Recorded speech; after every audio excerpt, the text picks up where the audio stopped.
that's not good. Let's see, who did not take a camera over the break? Would you guys like to go ahead and take one today while he's talking? And if you have any questions, you want to load film, you can kind of get started now. Is that all right? For you. Go grab some film. Go right ahead and start. First of all, what's your name? Chloe. Chloe, don't let me forget to pass these out Okay. at the end of the day. All right, so anyway, my name is Pat Cain, and I am great. But I have been involved in photography for a long time. Seems like a long time. Started out probably like you guys did earlier this year with black and white in the darkroom, 35 millimeter, all that kind of stuff, which is where everybody should start out, I think, instead of jumping right to digital. As good as digital is, I think you need to learn from the bottom up. Start right from the beginning. And that leads you to these, which still shoot film, although I'm going to show you just some different things along the course of the way here. We have something like this. All this stuff I got in Hey, is that part of the camera? Gotta have snacks. For those who just can't get enough of digital, we do have these, which is a digital HOLGA lens.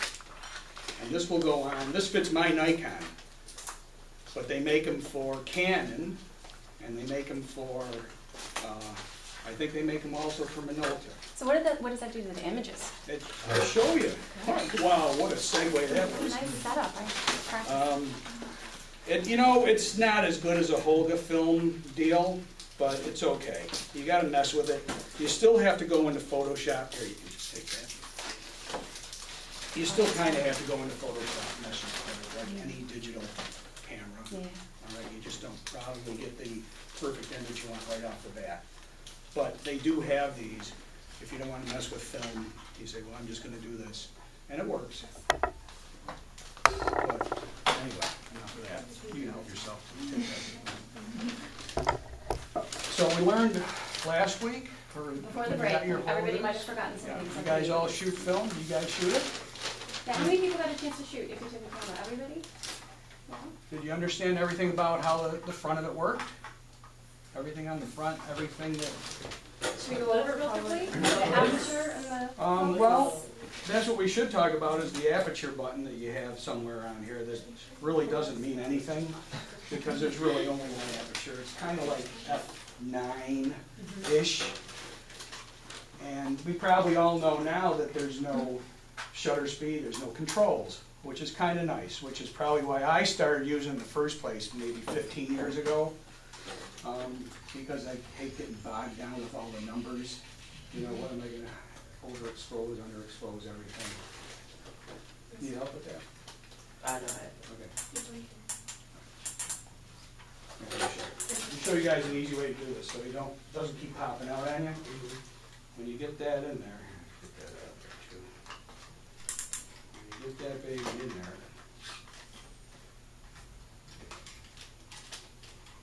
By the way, I made a mistake a long time ago. I threw away that little reel thing, you know? I mean, oh, don't do that. Yeah, and then the next time you load a new roll of film in there, there's nothing to wrap it around. Yeah, don't do that.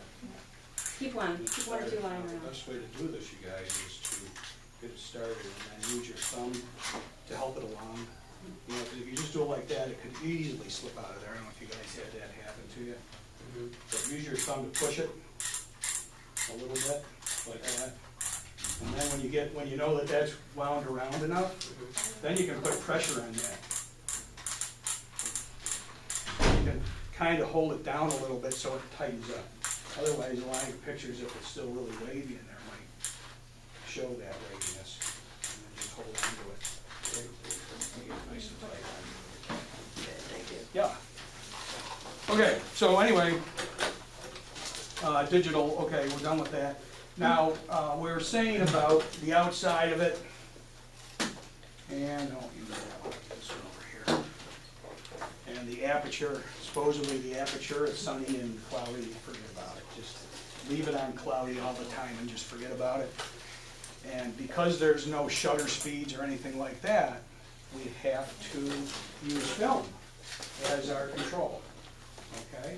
And they make 120 film, I I think from 100 to 160 to 400 to 800 to 1600. And that's basically, you're going to kind of have to know your shooting situation, all right? And then you're just going to have to use the proper film speed. Because if you go out on a day like this and use 1600, you're going to just overexpose everything. And if you go out when it's really, really cloudy or getting near dark, and you put in 100 or 160, everything's going to be underexposed, and you won't be happy with what you have. So basically, that's your control right there. So that's why I have like 10 different HOLGAs. So I have a different film speed in everyone. Have to do that. Different film speed in everyone. But no, you just have to know. And probably a good thing is why there's only 12 exposures on a roll. So you don't run into nighttime or daytime or whatever if you have the wrong film speed in. Which is So if they have 400 speed film right now, what would you say the latitude is of you're fine. the weather? Right now Pretty you're much fine. anything. Yeah. Except later today with it really, really cloudy because they said it's going to rain.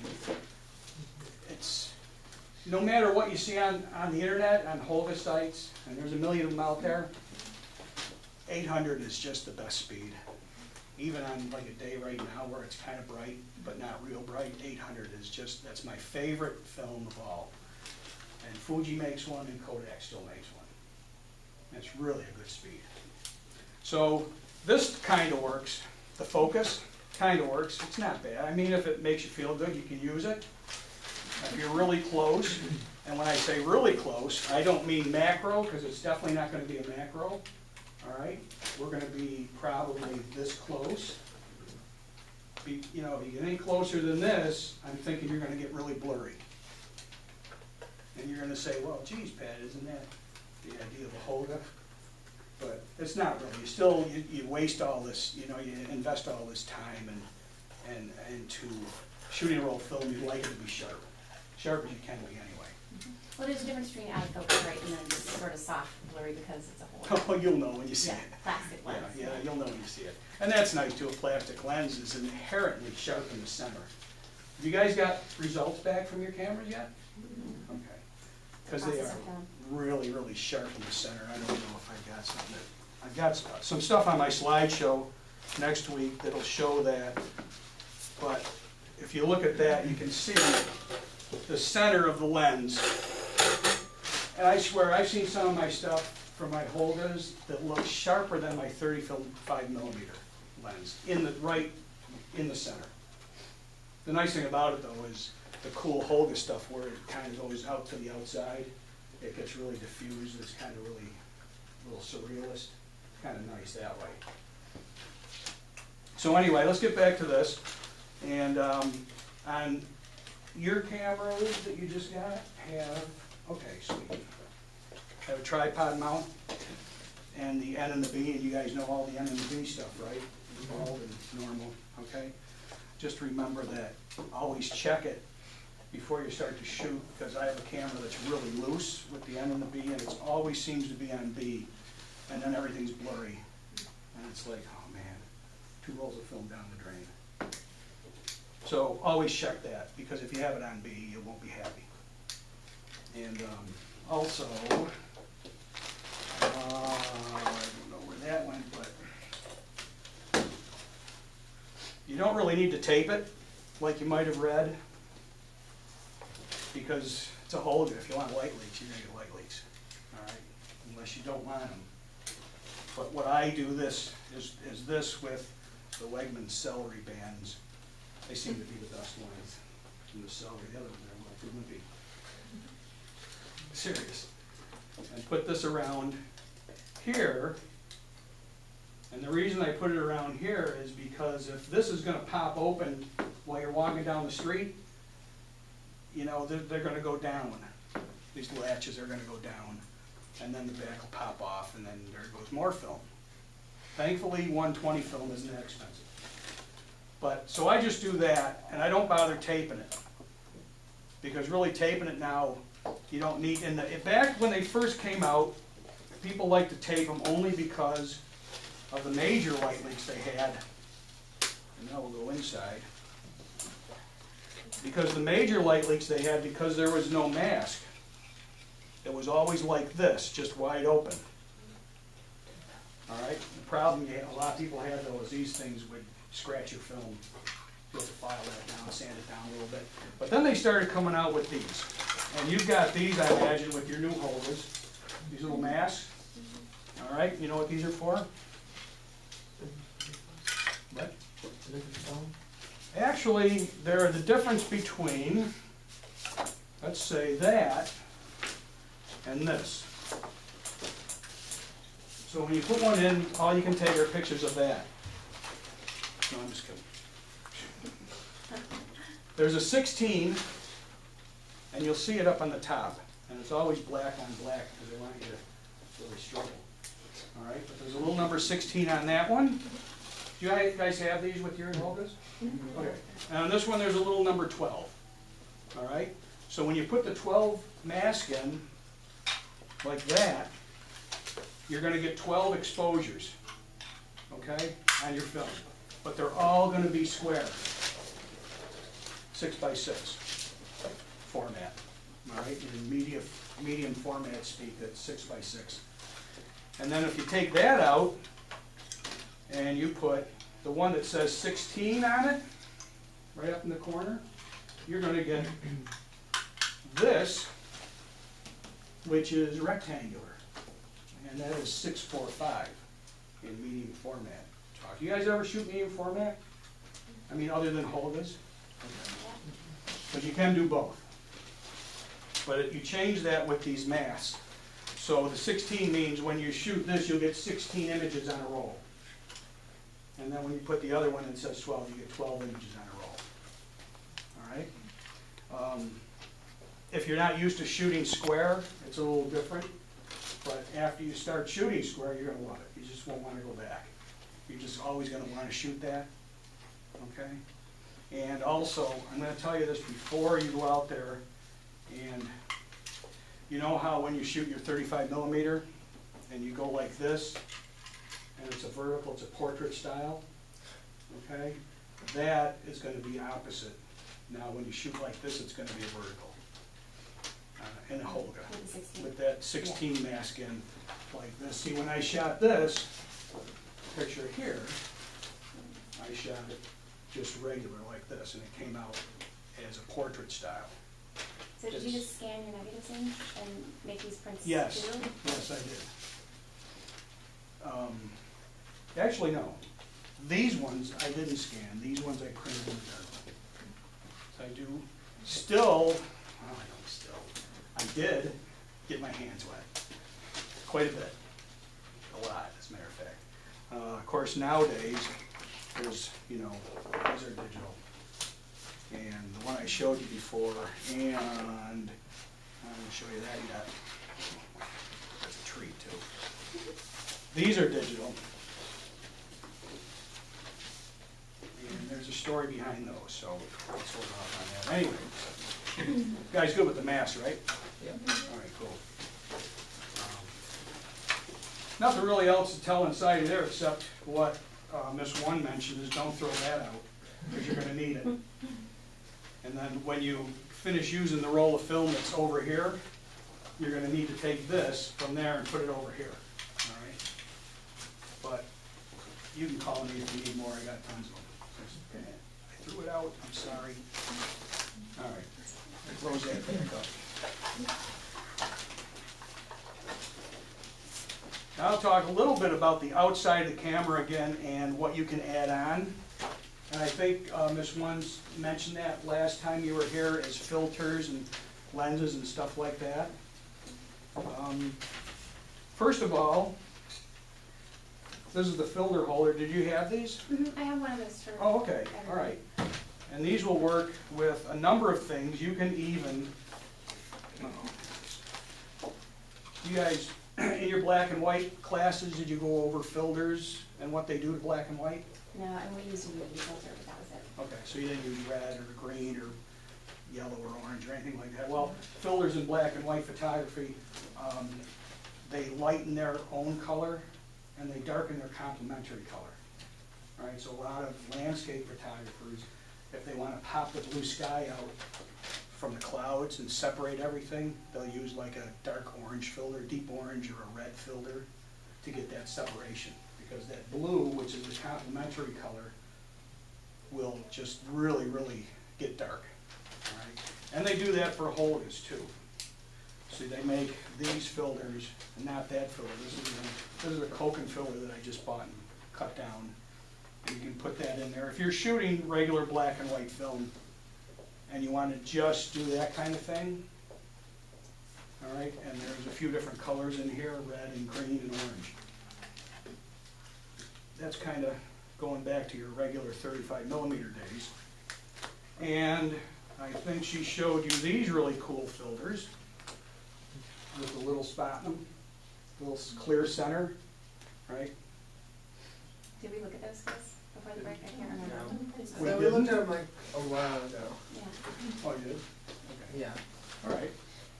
Well, that is what, and I use this a lot, I probably use it too much. That is what would give you an effect where you are clear in the center and diffused all the way around. I mean, much more than regular HOLGA lenses would do. Because the regular HOLGA lens does diffuse a little bit out, as you saw with this one, or with that one over here, but not like that. All right. You guys have any questions, just pipe up, all right? Are you all right? You guys? Okay. All right. So anyway, they gave you this clear and they give you these other colors. And if you shoot color film, remember that this is going to take on the cast of the filter. All right? It's not going to do the same thing that it does with black and white film, where there's no color, just so you remember that. Is that true for slide film and? Yes, negative color film? film. Same thing. Yeah, any color film. This will take on the cast blue. But you know what? You might get some really cool effects if you want to play around with it. All right, because it is kind of neat. I'll show you. I got some stuff in my slideshow next week that I'm going to show you that kind of illustrates all the stuff I'm talking about here today. So I need you to remember this explicitly. Just forget about the rest of your classes this week. All right, forget about it. And then come back on Monday, remember this stuff, because this is what it counts. That's right. All right, so anyway, moving along, we have the filters, and then I have this other filter that you guys could probably get from your own eye doctor, not mine. I had these sunglasses, I think it was the pair before this, and I was walking along one day, and I don't have the picture, I have the picture in my slideshow, and I put the sunglass over the lens, like that, as best I could, and took a picture, and I was like astounded. I'm like, wow, this is like a really cool sepia tone in here that I couldn't get. I mean, I screw around with Photoshop for like a day and a half. Well, the way I do it, it would be a day and a half, but. So I went to my eye doctor, who gave me the sunglasses. I said, man, what can you do for me? So he had the same stuff that he made the sunglasses with, and he formed it to fit in here, and I just glued it in. So it's kind of like permanent now. So if I want to screw around with that, it's like the regular filter holder. The only problem is it has to be a really sunny day. I tried this, and on like a day like this where it's kind of like milky, sunny, milky kind of stuff, and everything's underexposed. But it's very cool. If you guys ever really get deep into this stuff, you know, where you're really world famous like me and you want to start selling your stuff. Anyway, we talked about that. And now let's talk a little bit about these, all right? Because you're eventually going to want to take some stuff at night, okay? And have you used these for your regular camera, for your 35mm camera? No? Okay, releases? See, that's when you're going to need B. And you're going to need something like this, the little Gorilla Pod, or it's just a regular little tripod you can use, or you can use your regular tripod, a big honking thing that weighs 400 pounds that I hate to carry around with me. And then put it in there, and then you would put this over there like that. Oops. And that, see, that goes in like that, and then your tripod holds it in. And then put it on B, make sure it's on B, and then you got your You just hold it open for as long as you need to. That's how cable releases work. So guys, why would you go to all the trouble of using a cable release like that instead of just? So it doesn't shade. Exactly, because you're gonna be doing long exposure. It's at night and there's some lights around or whatever. You could do it, I mean, you could do this in the, have you ever seen the Star Trail pictures people do? They point it up and you get, you know, you hold it open for like an hour and a half. Do that. The reason, and by the way, the reason that setting is called bulb, I know we talked about that a little bit, but the cable releases used to have like this squishy. Yeah, it used to be, bulb yeah. at the end, you could squeeze like that. Yeah, exactly. So back in the day, I had one and I used to step on it because I got tired of holding things. Did she pull that a lot of you guys back in the day? When I was your age. Back in the day. But anyway, that's all these do. And you could use the same cable release for your 35 millimeter, your digital. It just comes off and you put it right on there. But you need to slow everything down for nighttime or even dusk. Or, you know, if you're really lazy like me, and I've got some stuff in my slideshow to show that, you can just put it on a hard surface like this and then just use it like that. But make sure you don't wiggle it around, because then you won't know it's the HOLGA or you that's made it all blurry. More likely to be you, because these are just foolproof. The Chinese know what they're doing. Forget that. Oh yeah, a couple other filters to show you here. They have these prism filters that are a little bit on the groovy side. I don't have anything with me here, but I do have stuff in my show. See how I'm getting you all anticipated for that? See that? So you got to tune in next week, so all my sponsors. But these are kind of neat. They're kind of fun. Not something you really do every time, but hey, you guys might like it. So anyway, moving on. Have I forgotten anything yet? Like the flash? There are HOLGAs that I use like this, and everybody's going to have their favorite HOLGA if you get a collection of them that have these flashes in them. All right? And what's kind of cool about this is it's a color wheel. See that? So you can use red, you know, or you can dial it around to clear, just a regular flash, or blue, and it has yellow. And this flash, if the subject is close enough, because you guys all know about flash fall off, you taught about that, right? Actually, we use strobes, but we haven't used flashes on camera. Oh my God. Go ahead. But anyway, quickly flash photography is like, you know, there is what they call flash fall off. The farther you get away from your subject, the less light that's going to fall on it. That's why I always laugh when I see baseball or football games at night when the guy sitting in the second last row is using a flash on his camera. Like, what? You know, he's lighting up the guy's head in front of him. But anyway, close like this, these colors would look really cool. And you could use it in combination with a filter, and it would look really kind of neat. So anyway, if you don't have this, but you do have a regular HOLGA, like you guys have, you can just find an old flash, dig through your parents' old photo stuff way back in the back of the closet, and you might find a little flash like that. And these things work well. You don't need batteries in here, just in here, because there's just a hot shoe that will work. And then again, these flashes don't fall off as quick as that flash, so you can get a little bit further back. And then you could put little colored gels in front of it and stuff, if you wanted to. I have one or two of those lying around. Do you? In the dark room. They're from back in the day, right? They are from back in the day. So is this one. This is like really I've been with back in that the noise day. for a really long time. Oh my God, this is so back in the day-ish. All right. And I need you to remind me if I forgot anything for next week I can come up with it again. All right, now, they make these that I bought it and I didn't use it because I kicked myself in the butt after I bought it. It's an adapter for the HOLGA for 35 millimeter film. All right. I thought, what the hell am I doing that for when I won't have those big negatives, because that's the idea. I have these big negatives like this, You know, I've shot enough 35 millimeter film where the negatives are just tiny. You can't make them big. I can't go in the darkroom as easily and make prints like this. Because 35 millimeter, you know, unless they're ultra sharp and really slow film, they don't blow up as well. Okay? You guys try that already? Try and make big prints in the darkroom with tiny negatives? 11 by 14. Yeah, yeah. The nice thing about medium format film is you can get bigger if you want it. So they do have this, be advised that you can get this, but whatever.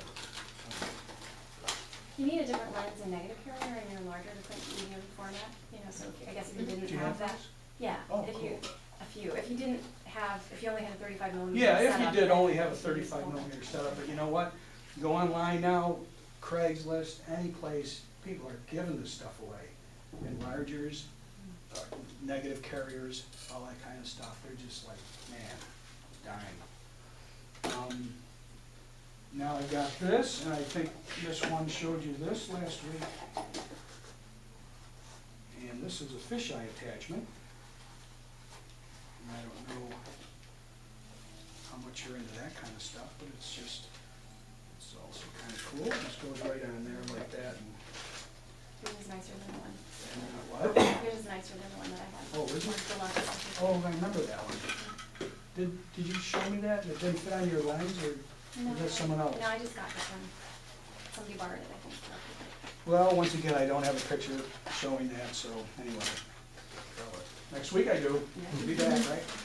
And this is kind of neat. Have you guys ever shoot with a fisheye on your regular cameras before?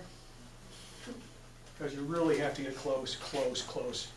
And don't worry about what I said before about being too close, because this is glass and it focuses a little different. So like right here would be a normal distance, because you'll shoot right here and you'll still get the doorway over there. Weird. Then we come to the HOLGA, right? And you showed him that, right? Is that? Well, I didn't talk about this so much. We were using that kind of film to make the Polaroid transfers we were looking at in the Okay. lab.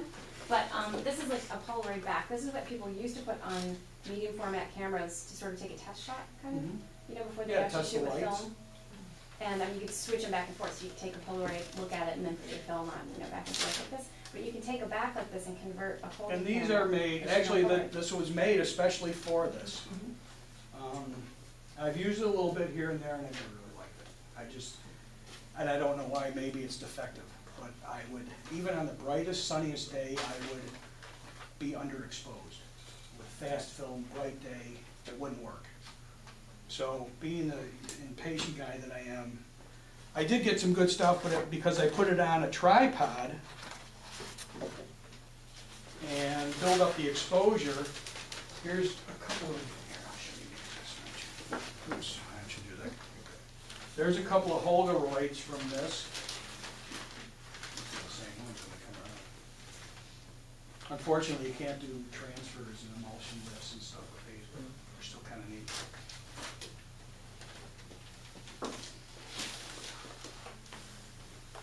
Any questions yet? What are you guys doing over there? You have any questions? No? Sure? You guys really want to know how famous I am? I'm not really great either, but it's fun. It's a lot of fun. Next week I'll just give you some insights to my the way I like to shoot and why I went into stuff like this, other than sticking with digital. Although I do have a couple of digital cameras, don't get me wrong, but they have their place. I used to shoot a lot of weddings, and until it went digital and stopped being film, I'm not a guy that sits by the computer hours and hours on end. I can't do that. And that's what it takes. Digital takes a lot of, for that kind of thing. I used to like to do weddings when they were film. It was so much easier. So let's, now we can talk about these. And you have already done a little pinhole stuff, right? No, we're actually going to do that after. Last year. Yes. In eighth grade. Oh, you did? What did you use? We made pinhole cameras that way, we thought. Did not feel very well. Okay, It's harder than, yeah, they're, well, they're easier with this. yeah. Pin HOLGA's the way to go. They shoot the regular film, everything is the same. See, you still use the same celery band, not a problem. This one though came with the Velcro attachment, which is kind of neat too. And then all you really have to do is put it on your tripod and then use that. Or on this one, it's basically a slide apparatus that works just as well. I put tape on this. I hate to put tape on my cameras like this, but I did in this instance because when I put it in my camera bag and I was walking around, this would keep opening. It was just going to get loose. And what you do is you put this on your tripod and then just open that. And then there's the little pinhole right there. All right. And then a lot of experimentation. You just kind of have to have a little notebook with you, a little pocket notebook, and mark down the times, mark down your film speed, and each frame mark down how long you had this open. And I would go like by 10-second increments. I would start my first one at like 10 seconds, then do 20, then do 30, and then do 40. Mark down in your notebook what the atmospheric conditions were like, if it was bright sun, if it was overcast, if it was like today where it's a little bit of both. And then you'll know, next time you go out, you know if you use the same film speed, you look in your notebook, say, perfect, I got it made. And here, why don't you pass that around? And that thing on the bottom is just my tripod deal. So my plan, guys, after doing the whole business, to do the pinholes. And I had some here, this one, and, oh, this one. This is from the same day, it's actually just running the test. And this one, in this hand, is more normal to me. And what happened here is just got overexposed, probably by another 20 seconds over this one. Okay? But, you know, pinholes can look really neat. The cool thing about pinholes is you get, it's such a tiny aperture, you get the infinite depth of field, so the stuff really close to the camera, you know, even the ground underneath it and the stuff really far away are all in focus. Around here too, somewhere. Anybody today feel like they want some help or want to take their phone out of the camera so you can shoot some more? Oh yeah, this one. You know, so smart. Also black and white, so you know, different color and black and white are going to react differently to the light.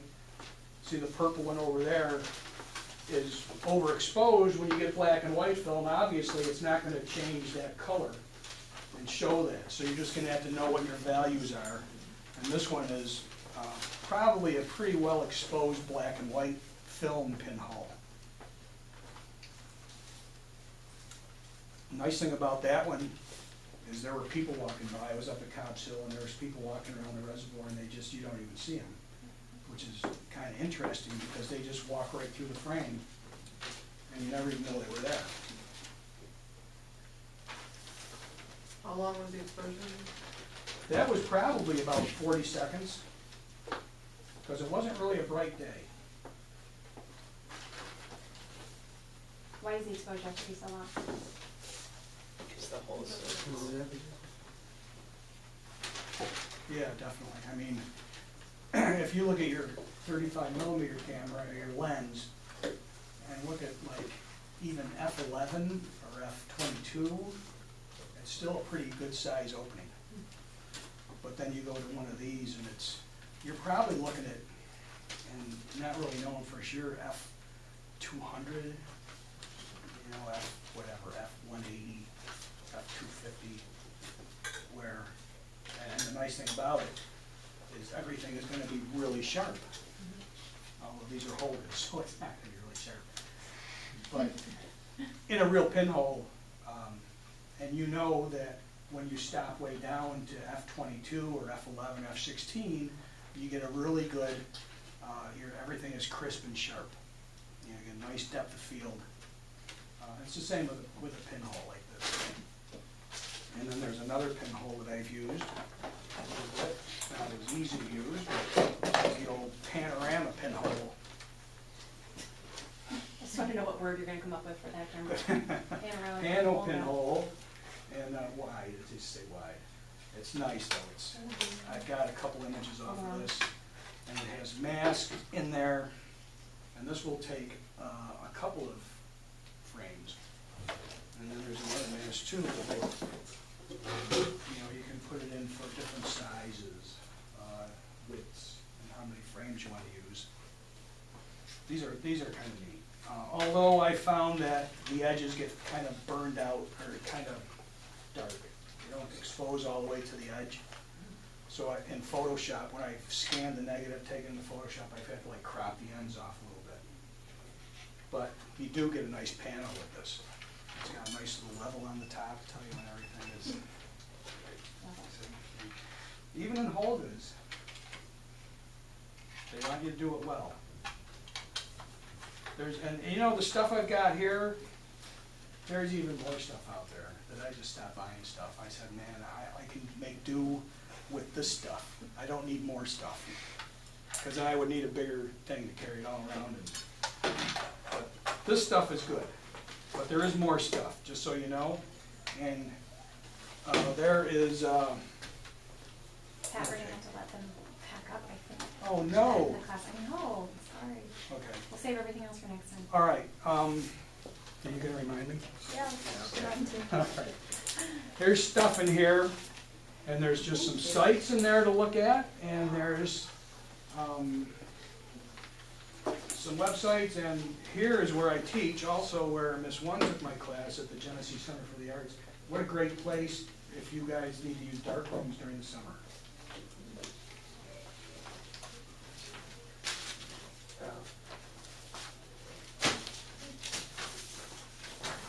So anyway, next week, do you have one? I think one more student, I'll save it for her. She's not here today. Oh, we're missing some. Anyway, that's it.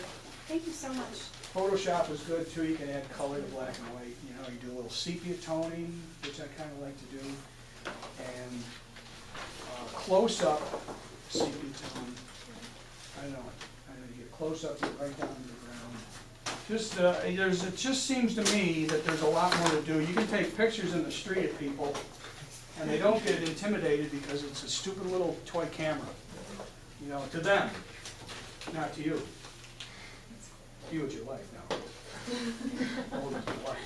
Because you can stash these in the darkroom if you're just going to leave them there until tomorrow in your cubby. Or take them with you and bring them back tomorrow. Any questions before I go? Thank you. I know for coming today. Pleasure. Looking forward to next week. All right. Yeah, next week.